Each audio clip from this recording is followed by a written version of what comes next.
Well, Chief, thank you for joining us. This is the first of hopefully many check-ins with you about Easton and public safety and all the work that you all are doing at the department. I thought since it is December, we could just get a sense of how your year went, both the good and the bad, perhaps. Well, our year's not over. So for us, in terms of like statistics and everything, usually somewhere towards the end of January, beginning of February, we're ready to give like our final numbers for what the town of Easton and the police department did. I can tell you that for up until the end of November, where kind of our numbers are in terms of activity, is that we log things through our dispatch system. So that captures not only people calling into our the dispatchers for Talbot County, but also our officers going out and doing self-initiated activity like traffic stops, or they actually do a lot of patrol checks in different areas where people have expressed concerns, or right now they're in the middle of holiday patrols where we've tasked them with stopping and doing foot patrols at different shopping centers during the holiday season. So there's a lot of things that go into that, what we call logged officer activity. And right now, through the end of November, that's where we have 24,353 logged activities for our police officers. So, and that's just a slight increase over 2022. But when you start looking at the numbers, it's kind of interesting because we have had a little bit of a decrease in traffic enforcement. But I know that we've had over this last year, we've tasked them with a number of foot patrols that are mandatory for them to accomplish in areas like the rails to trails, the uptown area of Easton, now into the commercial areas. So it's good to see them out and doing that. The criminal incident reports that we're taking, those right now are down 13% compared to last year. So that's good. And our accidents are pretty steady between 2022 and 2023. So I don't expect that we're going to see a huge increase in that. And then the last thing is probably one of the most notable things, and it's a topic that I'm sure we'll talk about, is that we've had a great decrease in the number of weapons that we've taken into custody, as well as the number of controlled dangerous substance charges. And not just, what's interesting when you look at the stats is not just marijuana, which you would expect with the legalization of marijuana, but our heroin charges have gone down 63%. Our cocaine crack charges have gone down 66%. Our prescription pills charges have gone down 66%. And then other drugs has gone down 82%. So I think what you're seeing there, and as well as with the guns, I think firearms recovered has gone down about 71%. Is what you're seeing is you're seeing the impact of that, the odor of marijuana on as a source of probable cause was one of the leading ways on a traffic stop for officers to look into a car and question the individual. And that leads to a lot of other things like these other drugs, the carrying of heroin, as well as marijuana, having it be in possession of marijuana, as well as a firearm that you're not legally allowed to possess. So, and that's a concern for all of public safety, because that traffic stop and that ability to interdict these other things, these other implements of crime prior to the actual crime being committed, is one of the top ways of proactively stopping the next crime, because you're interdicting it there before it becomes we're responding to a shooting. So, but overall, I would say we're in a pretty good position right now. We'll see what the final stats say at the end of December. That's really fascinating. Can I do a follow-up on that? So if you're pulling somebody over and they're impaired from alcohol, you can administer a breathalyzer test. And now you've lost the ability to say, it would appear that I'm detecting the odor of marijuana, and I'd like to do further investigation of what's going on with your car, and you'd have that probable cause. That's now been removed. Is there anything like an impairment test that you can do for folks that might be extremely high on pot, and even if recreational use is okay now, there's still a reason that they shouldn't be on the roads. That to me is one of the internal inconsistencies we're seeing in the state of Maryland, is that the State Highway Association has embraced this zero deaths, or what other places call Vision Zero philosophy, of trying to drive traffic fatalities and serious injuries down to zero. It's a big movement. It's been for a number of years across this country, as well as across the pond in Europe.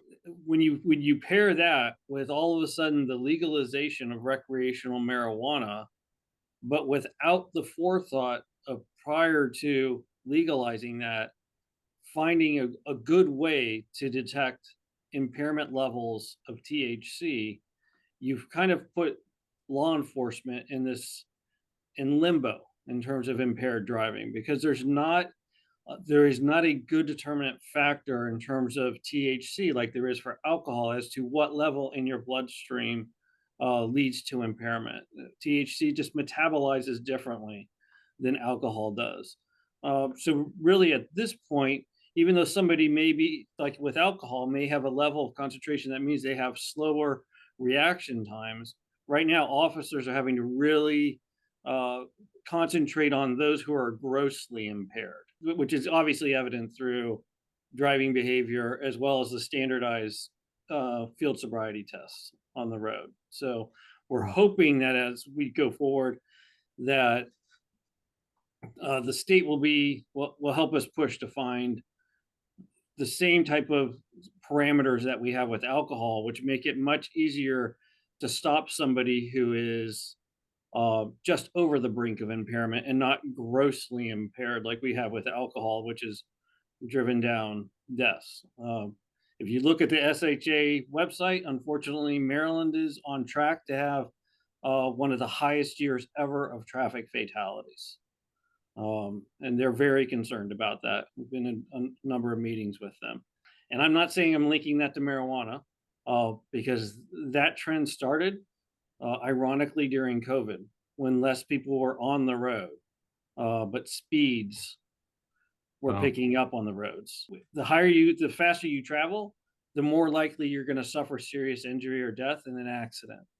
But Maryland also greatly limits police the ability to deploy automated speed enforcement, which is a force multiplier for the community, because you're not paying an officer to sit out there. It's completely, as long as it's placed without bias, it operates without bias. In terms of, if you're speeding, it takes a picture of your tag. We don't know, nobody knows who you are.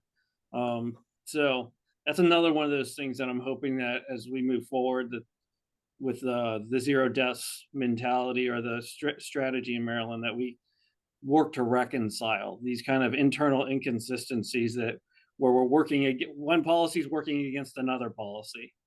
Chief, since it's the holiday season here, let me ask a question about if you were to get a happy surprise under the police department's holiday tree, what technology would you most be tickled to have available to the force? Part of what's under our Christmas tree this year is the rolling out of 16 new police cars that the town council finally agreed over the last year to take us to a take-home vehicle program for patrol officers, which we were one of the few jurisdictions in all on the shore.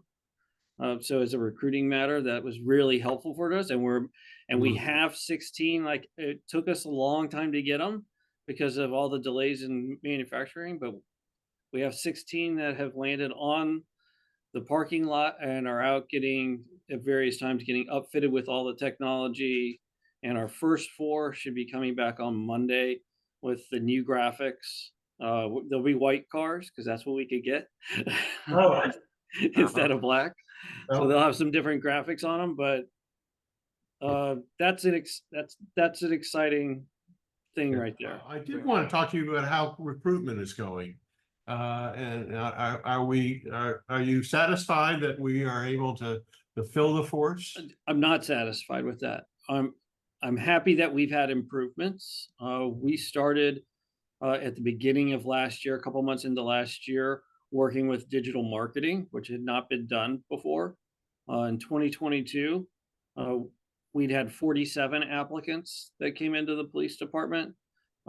Year to date for 2023, we've had 152. We had 289 resumes sent in, and then of those, 152 who actually completed their application and that we invited to testing. Unfortunately, only 23 of those 152 showed up to actually be tested, and we hired three brand new officers and 2 laterals. So when you start at 289 and you end up at 5, it's the math is not good in finding qualified applicants. We've tried to maintain our standards, which we're committed to doing because we want good police officers here. But we're constantly working with our digital marketer as well as our in-house communications personnel here to figure out how do we tweak this to get more qualified applicants as opposed to just volume, because behind volume, there's resources to go through and vet all that. Yeah. So it's an interesting job market. I remember when I became a police officer in 1991, there was the test was open for 1 month. The application test was open for 1 month. 1,000 people applied for 10 spots. We're not getting that now. I'm authorized 48. I have 44 on board right now, but I've got 1 retiring at the end of this month, and another one in mid-January. So I've got about 6 weeks of being down 4, and I'm going to be down 6. Oh, boy. I'd say if there was one thing that you could change to make things better for Easton and for your department, you had that magic wand, what might it be? It would, without a doubt, be qualified applicants. Okay. Everything that we're doing, things like reinstituting the bike patrol. That'll be happening in January because citizens have very clearly told us, hey, we like those officers out on the trail. We like seeing them out there, and we're doing that, but it's a struggle with the staffing, with being down staffing. Everything that we want to do to try to help our interactions with the citizens of Easton, like our community police academy, which starts our first ever, that's starting in January 17th. I mean, all that is harder without the staffing to do it. So that would really be the one thing. And the town council has been very good at helping us with that. I mean, our starting salary now is $61,000, which is a far cry from what I started at. And you go up to 63.5 by the time you get out of the academy. So that's a great increase. I mean, it's a big increase since I started here, just a little less than 2 years ago. The take-home cars is a big thing also. So we're trying to position ourselves. We just got to find the right people. Let's wrap it up with any thoughts you might have for the community as we end the year. I can tell you, unusually we have had 2 homicides in Easton this year, one in August and one in September. But I can tell you, and we made arrests in those pretty quickly. And a big part of that is that the citizens in Easton still believe still believe in helping the police when things like that happen here and providing information. When we went to shop with a cop, I'm going around with a young man and we're buying stuff for his family. A man in Walmart comes up and says, hey, you got some good stuff there, and hands the kid $20. Go get something for yourself. I'm just thankful for the type of people that live here. And I'm glad I lived here and have for 12 years now and raising my kids here. There are a lot of good people here. This is a great place to be a police officer as well as a resident. So that's what I would leave the people of Easton. Our best wishes to you and your team. Have a terrific holiday season, and we'll see you next year. Thank you very much, Dave.